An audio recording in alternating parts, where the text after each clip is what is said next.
Hello नमस्कार, ज्योती हिवरे किचनमध्ये तुमचं स्वागत आहे।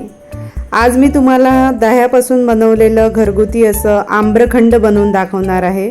अगदी साध्या आणि सोप्या पद्धतीने बनवून दाखवणार आहे आणि ही रेसिपी फक्त 5 ते 7 मिनिटाची रेसिपी आहे।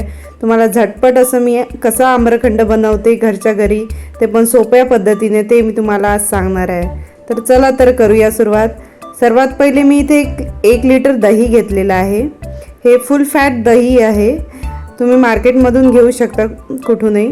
आणि आता इथे मी त्या दह्याला गाळून घेणार आहे। त्यासाठी मी एक चाळणी घेतली आहे, त्यावर कापड टाकलं आहे आणि ही दही पूर्ण त्यामध्ये टाकून घेतलेलं आहे आणि त्याचा एक असं मी कापड बांधून एक रात्रभर ठेवणार आहे।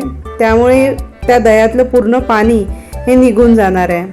बघू शकता तुम्ही, असं या पद्धतीने मी बांधून असं रात्रभर ठेवणार आहे आणि त्यापासून आपल्याला असा हा चक्का मिळालेला आहे। दह्यापासून घरगुती बनवलेला हा चक्का आहे आणि हा चक्का मी आता पूर्ण असा फेटून घेणार आहे। बघू शकता इकडे हे आपल्याला आम्रखंडाला लागणारे साहित्य आहे, ते मी तुम्हाला पुढे सांगणार आहे।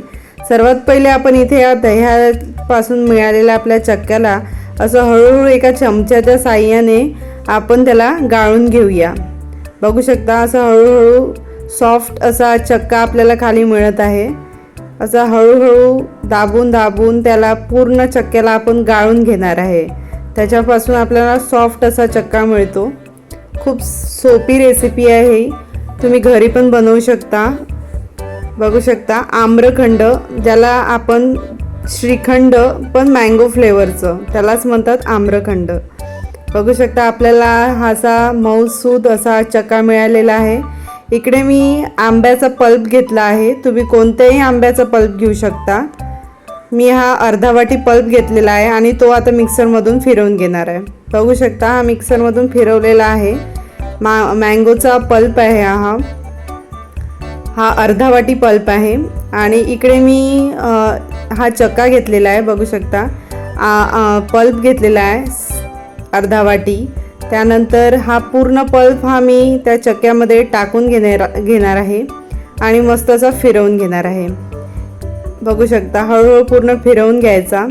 इकडे 1 वाटीच्या जवळपास मी साखर घेतलेली आहे, थोडे काजू मनुका घेतले आहे आणि विलायची पावडर घेतलेली आहे। बघू शकता तुम्ही, आता मी हळूहळू ते पूर्ण चक्का मध्ये टाकलेलं पूर्ण मँगोचा पल्प हा मिक्स करून घेणार आहे। आता थोडा मिक्स झाल्यानंतर आपण याच्यामध्ये साखर टाकून घेणार आहे। तुम्हाला गोड कसं पाहिजे त्या हवाप्रमाणे तुम्ही त्यामध्ये टाकून घेऊ शकता। आता मी हा पूर्ण साखर आणि पल्प हा मिक्स करून घेणार आहे। हळूहळू हे पूर्ण मिक्स करून घ्यायचं। पटकन साधी आणि सोपी रेसिपी आहे। घरी जर कोणी पाहुणे आले वेळेवर तर तुम्ही हे नक्की करू शकता, पटकन होणारी रेसिपी आहे।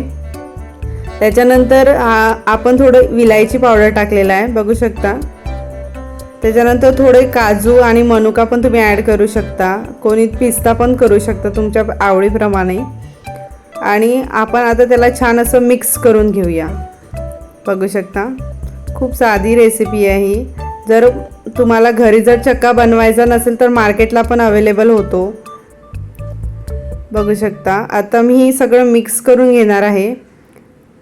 बघू शकता आपला आम्रखंड तयार झालेला आहे। मस्त दाटसर आणि घट्ट असा आम्रखंड तयार झालेला आहे। बघू शकता 2 वाटी आम्रखंड आरामात तयार होतो। जर दही असेल फुल फॅट दही तर अजून थोडा जास्त चक्का मिळतो।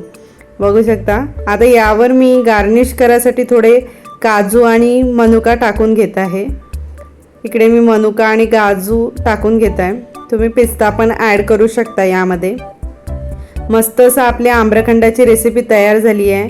मी 5 मिनिटात तुम्हाला रेसिपी पूर्ण सांगितली आहे। खूप साधी आणि सोपी रेसिपी आहे। तुम्हाला जर आवडली असेल तर माझ्या चॅनलला जाऊन नक्की सबस्क्राईब करा, लाईक करा आणि माझी ही रेसिपी तुम्हाला कशी वाटली ही मला नक्की कमेंटमध्ये सांगायला विसरू नका। बघू शकता वाळवणाचे पण पदार्थ माझ्या चॅनलवर आलेले आहेत, तुम्ही नक्की जाऊन सर्च करू शकता। जर माझी रेसिपी छान वाटली तर नक्की मला लाईक आणि सबस्क्राईब करायला विसरू नका।